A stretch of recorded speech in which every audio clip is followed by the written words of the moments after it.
जानकारी कि हमने सीसीटीवी में शाहरुख को देखा, पहचान भी हो गई, गाड़ी का नंबर भी दिख गया, सब हो गया। मतलब जो चौक पे इंतजार कर रहा था, ये बयान शाहरुख ने झूठ बोला। अगर चौक वाली बात झूठ है तो शाहरुख ने ये जो कबूल किया है कि मैंने जलाया है, इसको आप सच कैसे मान सकते हैं? या तो पूरा पूरा सच होगा या तो पूरा पूरा झूठ होगा। अंकिता का बयान पूरा पूरा सच होगा या तो पूरा पूरा झूठ होगा। टूटा हुआ बोतल पेट्रोल समेत अंकिता के पीठ पर छिड़क दिया। कुछ दूर जाने पर उसकी चिल्लाने की आवाज सुनाई दी और अंकिता खिड़की के पास खड़ी हो गई और मुझे देख लोगों को पता चल गया शाहरुख ने कैसे जला दिया। लपटे ऊपर की तरफ जाती है लेकिन बाल नहीं जला, चेहरे तक रह गया, बाल नहीं जला, एक बाल नहीं। लेकिन लड़की पेट्रोल में 90% जली हुई, उसका एक बाल नहीं जला। ये तो कहानी इतनी रोचक बना दी गई है ना, तो अब शाहरुख को तो कोई बचा ही नहीं सकता। सच के साथ बेबाक अंदाज। इस वीडियो को देखने से पहले आप गुलाम रब्बानी ब्लॉग्स को जरूर सब्सक्राइब करें, लिंक नीचे डिस्क्रिप्शन और कमेंट बॉक्स में दिया हुआ है। नमस्कार दोस्तों, मैं विनय दुबे मुंबई से। आज दुमका से एक वीडियो मुंबई तक पहुंचा। जश्न मनाता हुआ चेहरा खिला हुआ, मुस्कुराता हुआ, बहुत सारे सवाल लिए हुए। वीडियो जब मुझे किसी ने भेजा तो मुझे बहुत अच्छा लगा कि रे चप्पल से जी तक की यात्रा हुई। कैसे हुई और मैं क्या कह रहा हूं आपको समझ में आ जाएगा। पहले इन मैडम से मिलिए। हाँ तो मैडम बोलिए। विनय दुबे जी, मैं आपसे यही सवाल करना चाहती हूँ। अब आप बताएं। अब आप बताएं। ये कुछ पूछ रही हैं मुझसे तो मेरा फर्ज बनता है मैं जवाब दूं। इनका ये कहना है कि आज शाहरुख का जो केस डायरी है वो ये मैडम ने सोशल मीडिया पर पढ़ के सुनाया। उसमें बहुत सारे सनसनीखेज खुलासे थे। इनके हिसाब से शाहरुख ने कबूल कर लिया है कि अंकिता को उसने ही जलाकर मारा है। बहुत अच्छी बात है, शुभकामनाएं। तुरंत कल कोर्ट जाइए और फांसी चढ़ा दीजिए शाहरुख को। जब इतनी ही चीजें आसान है तो कर दीजिए अपने मन का और मना लीजिए जश्न शाहरुख के फांसी का। अभी भी आप लोग डरे हुए हैं, आपको समझ में नहीं आ रहा है कि ये अदालत है, यहाँ भावनाएं नहीं चलती। जो भी शाहरुख ने पुलिस के सामने कबूली की है वो क्या है आपको यही मैडम बताएंगी। मैं इतने दिन से बता रहा है तो लोग मुझे थोड़ा सा ये मानते हैं कि मैं शाहरुख को बचाने की कोशिश कर रहा हूं। आज जो मैं कह रहा था इतने दिन से, वही मैडम ये चीज कहने वाली है। अंकिता ने मरते हुए अपना बयान झूठा दिया। अब आप बोलेंगे देखो विनय दुबे फिर चालू हो गया। नहीं भाई साहब, मरती हुई अंकिता ने झूठा बयान दिया था। जब मैं ये बात कहता था तो आपको बुरा लगता था, किसी मरे हुए इंसान का बात झूठा नहीं हो सकता। अगर मैं आपकी बात को ये मान लेता हूं कि अंकिता मरते हुए झूठ नहीं बोली, अंकिता का बयान क्या था जरा सुनिए। ये बयान मैं पढ़ता हूं और एक एक लाइन में आपको इसकी विश्लेषण के साथ सबूत रखने की कोशिश करता हूं। इसमें लिखा है, मेरा नाम अंकिता कुमारी उर्फ छोटी है, उम्र 19 वर्ष, पिता संजीव सिंह, जरुआडीह थाना नगर जिला दुमका का रहने वाली हूं। आज दिनांक 23 अगस्त 2022 समय 8:30 बजे दुमका के PJMCH अस्पताल के बर्न वार्ड के बेड नंबर 10 से कार्यपाहक दंडाधिकारी महोदय, एक मजिस्ट्रेट होते हैं जिनका नाम है श्री चंद्रजीत सिंह जी, एवं नगर थाना दुमका से आए हुए ओम प्रकाश सिंह, इनके समक्ष में अपना बयान पूरे होश हवास में बिना किसी गम, लालच एवं दबाव के दे रही हूं कि आज से करीब 10 दिन पूर्व जरुआडीह का एक लड़का जिसका नाम शाहरुख है, वह मेरे किसी सहेली से मेरा मोबाइल नंबर लेकर अपने मोबाइल से मुझे बार बार फोन करके परेशान करने लगा। 10 दिन पहले अंकिता ने अपने मरते हुए बयान में कहा कि 10 दिन पहले मेरी किसी सहेली से शाहरुख ने नंबर लेकर मुझे परेशान करने लगा। एक तरफा प्यार था शाहरुख का, अंकिता को परेशान करता, उसी गुस्से में उसने जला दिया। अब आइए मैडम से सुनते हैं कि आखिर उस समय हुआ क्या था।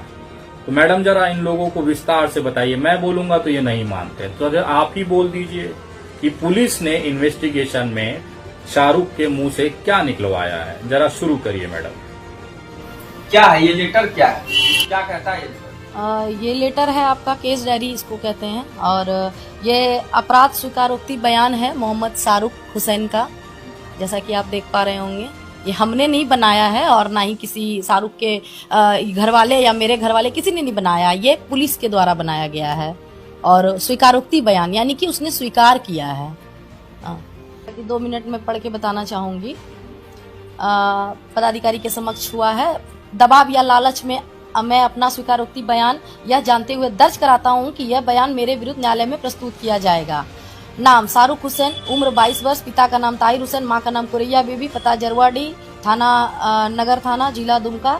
भाई 2, एक स्वयं, दूसरा सलमान हुसैन, गैरेज में काम करता है। वैवाहिक स्थिति अविवाहित, पैतृक संपत्ति जो है चली जाने दीजिए। अब ठीक है। मोहम्मद छोटू उर्फ नईम, अपराधी के सहयोगी।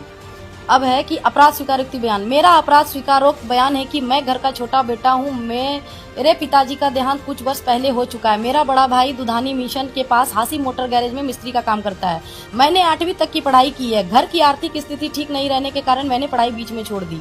मजदूरी का काम करके अपना जीवन यापन चलाने लगा। मेरी जान पहचान बस्ती में रहने वाले अंकिता कुमारी से कुछ वर्ष पूर्व हुई थी तथा हम लोगों के बीच में फोन पर अक्सर बातें होती रहती थी तथा कभी कभार बाहर भी घूमने जाया करते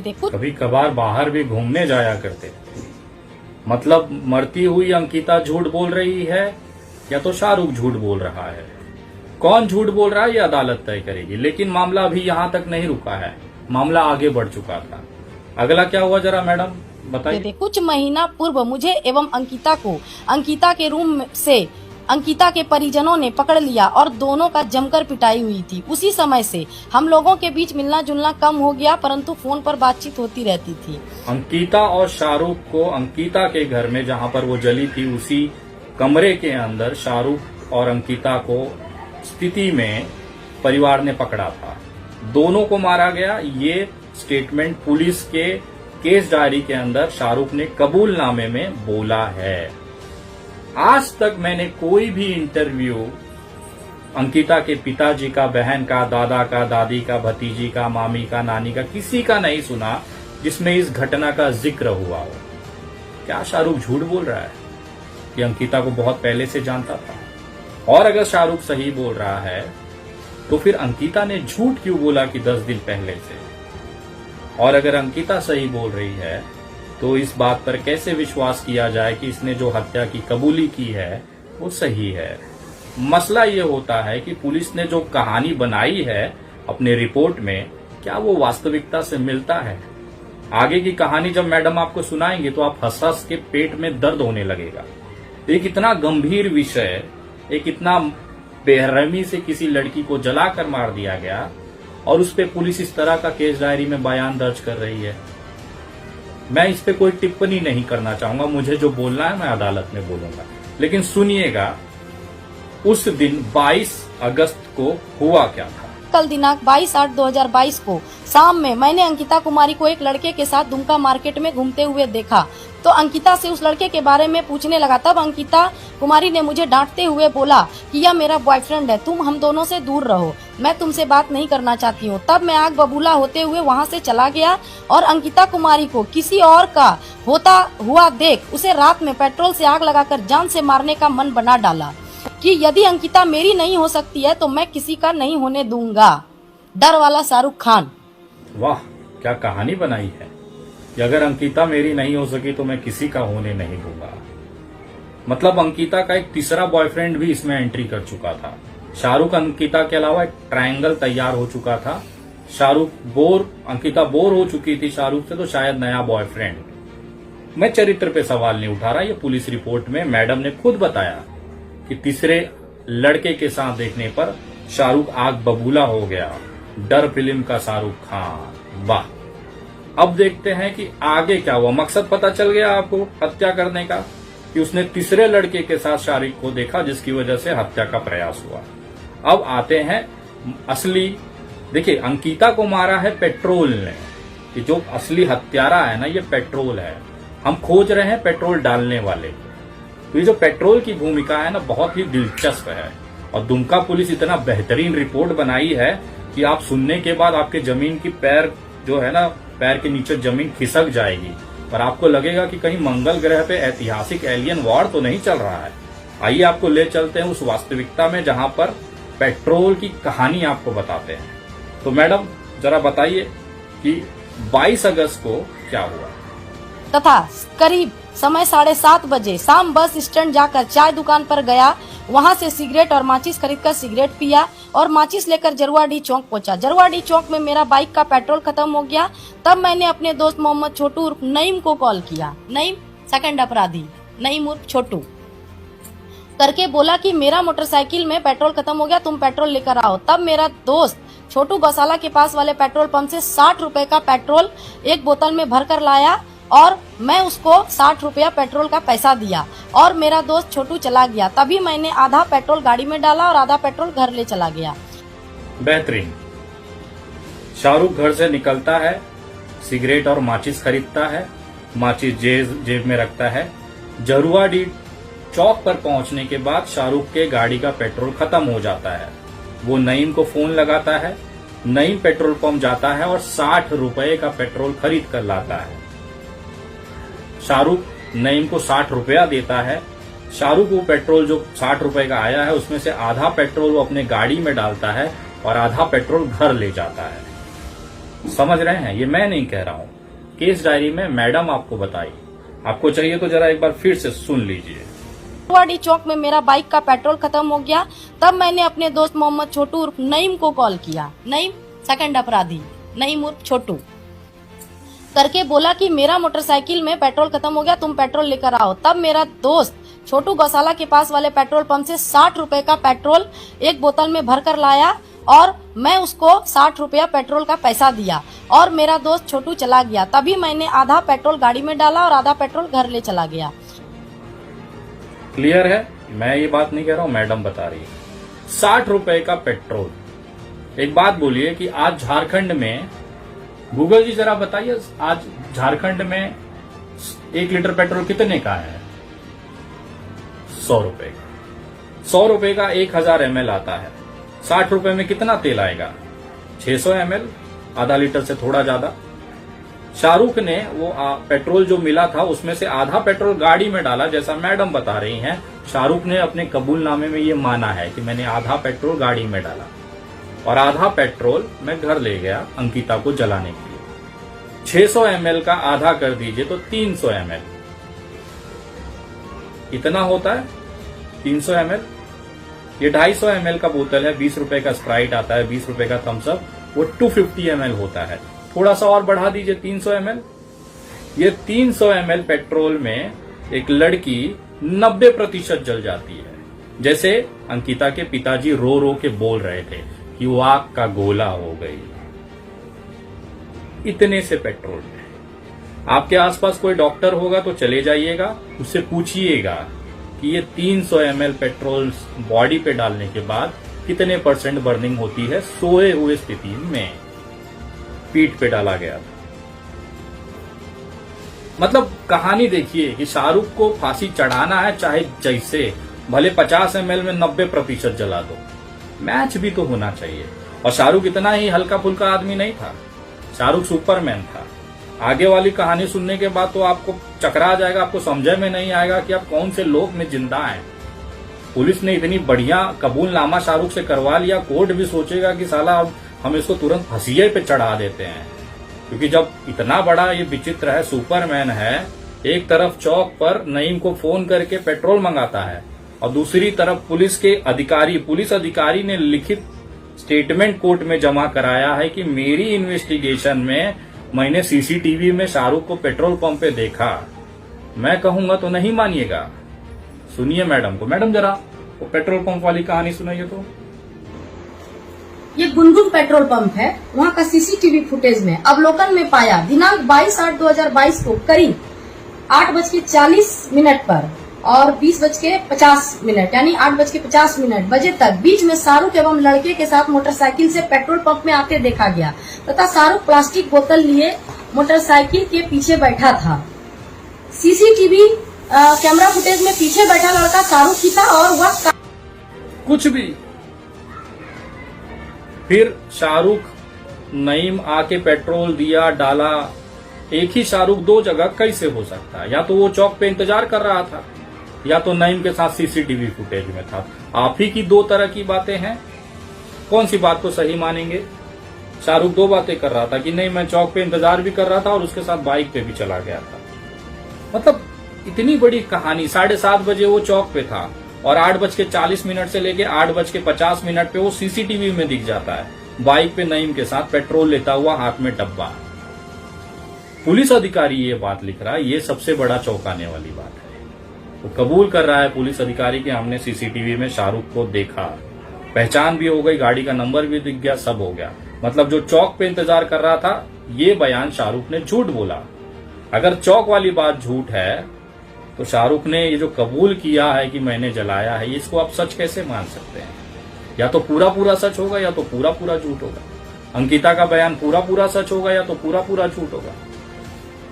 चलिए मान लेते हैं कि चीजें अब अदालत में डिस्कस होगी, कौन सा क्या सही है कौन गलत है। अब आते हैं उस दिन जिस दिन शाहरुख ने पेट्रोल डाला, सुबह 4 बजे।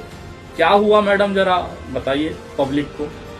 और सुबह के करीब 4 बजे उठकर अंकिता कुमारी उर्फ छोटी के घर के पीछे से उसके खिड़की के पास गया। चूंकि मुझे पता था कि वह उसी बेड पर सोई है, मैं अपने से बोतल का ऊपरी हिस्सा काट कर फेंका और अपने हाथ को खिड़की के अंदर डालकर आधा कटा हुआ बोतल पेट्रोल समेत अंकिता के पीठ पर छिड़क दिया और तुरंत माचिस मारकर वहां से जाने लगा। कुछ दूर जाने पर उसकी चिल्लाने की आवाज सुनाई दी और अंकिता खिड़की के पास खड़ी हो गई और मुझे देख ली। तब मैं कुछ दूर में माचिस का डब्बा और पेट्रोल लाया, प्लास्टिक बोतल का ऊपरी हिस्सा को गली में फेंक कर भाग गया। बाद में पुलिस मेरे घर आई और मुझे उठाकर थाना ले आई। मैं आग लगाने में इस्तेमाल किए माचिस प्लास्टिक बोतल का ऊपरी हिस्सा जिसमें पेट्रोल लाया था, वह जिससे घटना को अंजाम दिया था, जिसे चलकर आप पुलिस पदाधिकारी को बरामद करा सकता हूँ। यह मेरा अपराध स्वीकारोक्ति बयान है। मैं अपने बयान को पढ़कर व पढ़वाकर सुन व समझ लिया तथा सही पाकर अपना हस्ताक्षर बना दिया। तो आप लोगों को पता चल गया शाहरुख ने कैसे जला दिया। वो 4 बजे आता है, कहाँ सोती है उसे पता होता है, खिड़की में हाथ डाल के पेट्रोल छिटक देता है, फेंक देता है। लड़की खड़ी होती है जलती हुई अवस्था में, लेकिन बाल नहीं जलता। पेट्रोल लगा है शरीर में, 90% जली हुई लड़की, जैसा इनका परिवार क्लेम कर रहा था, मीडिया क्लेम कर रही थी। एक तरफा प्रेम में आशिक ने एक लड़की को, नाबालिग लड़की को जला दिया।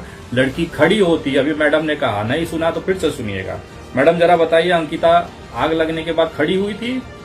कुछ दूर जाने पर उसकी चिल्लाने की आवाज सुनाई दी और अंकिता खिड़की के पास खड़ी हो गई। अंकिता की चीखने की आवाज आई, देखा तो अंकिता खड़ी हुई थी। खड़ी हुई लड़की लपटे ऊपर की तरफ जाती है, लेकिन बाल नहीं जला, चेहरे तक रह गया, बाल नहीं जला, एक बाल नहीं। लड़की सोते समय पूरा बाल बांध के सोई थी, चाहे जिस स्थिति में रहे। अगर आप लाइटर से माचिस, सिगरेट पीने वाले हैं और अगर कभी कभी आप लाइटर जलाते हैं तो आपकी भौहें और आपका जो हाथ का जो बाल है कभी कभी जल सकता है, लेकिन लड़की पेट्रोल में 90% जली हुई, उसका एक बाल नहीं जला। ये तो कहानी इतनी रोचक बना दी गई है ना, तो अब शाहरुख को तो कोई बचा ही नहीं सकता फांसी होने पे। जज साहब भी देखेंगे, बोलेंगे अरे मोरे मैया, ये का लेके आए हो भाई साहब। और दूसरी बात, जो लोग जश्न मना रहे हैं ना, शाहरुख को तो अब कोई बचा नहीं सकता, फांसी ही होगी।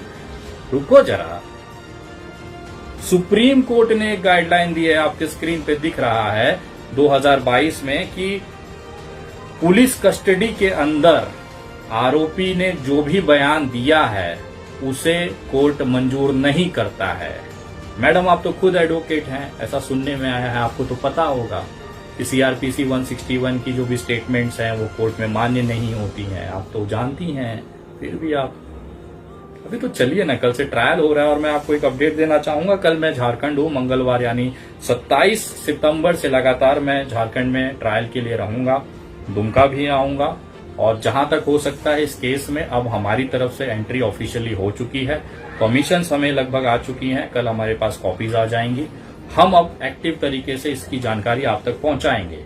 मैंने एक अपील आप लोगों से की थी शाहरुख के परिवार के लिए, उसकी बूढ़ी मां के लिए। मैं अगले 2 दिनों 3 दिनों में जाकर वो सारा जो मदद है, आर्थिक मदद, उसके परिवार को देना चाहता हूं। अगर अभी भी आप लोगों ने इस परिवार की मदद के लिए आगे नहीं आए हैं तो एक इंसानियत के तौर पर मैं निवेदन करता हूं कि आरोपी शाहरुख है, उसकी बूढ़ी माँ, उसका भाई, उसकी बहन नहीं है, तो कृपया करके अगर इस इंसानियत के नाते इस परिवार को पेट में निवाला दे सकते हैं, उनके घाव पर थोड़ा सा मरहम लगा सकते हैं, तो आप आर्थिक मदद भेज सकते हैं। ये मदद सीधा उनके परिवार को उनके माताजी के हाथों में दे दिया जाएगा।